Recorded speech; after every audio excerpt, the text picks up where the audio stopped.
Garne ang aking gawa pagka weekend. Ganyan kami mga OFW magpahinga. Linis, linis. Ayun, walis-walis, walis-walis. Piss-face ng piss-face na maalis ang mga gabok. Mahirap na, may allergy. Yan, kaya kay mag-isa din gaya ng gawa ko.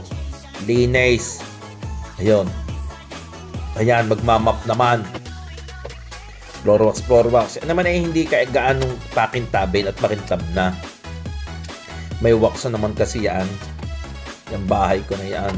Ako lang mag-isa din Yan. Ang aking simpleng tahanan. Yan, ari naman. Yung nilabang ko, habang ako'y naglilinis, ako na may naglalaba. Ayan. Ang aking makapal-kapal na blanket. Sasampay ko na iyan. Nakita ninyo, malapit sa akin tulugan. Nadoon ang araw eh. Yan, kita ninyo ang sampayan ko. Animoy katol. Hindi yan katol. Yan ay sampayan. Ang gagawin mo diyan, tutupiin mo sa gitna. Pag tutupiin mo sa gitna, yawn. Kita ninyo?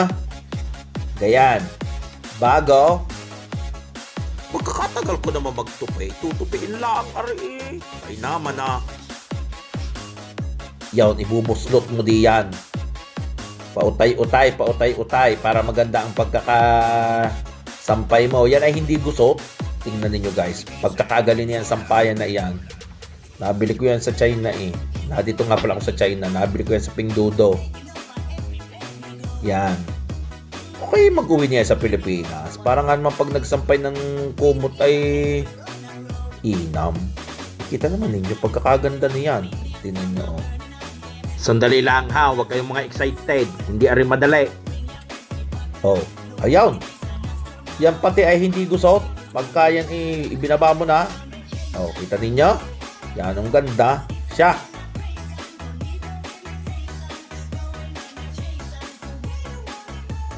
Ayun, isasabit ko na. Yan, tingnan ninyo. Maganda, di ba ga? Ay siya, paalam. Thank you for watching.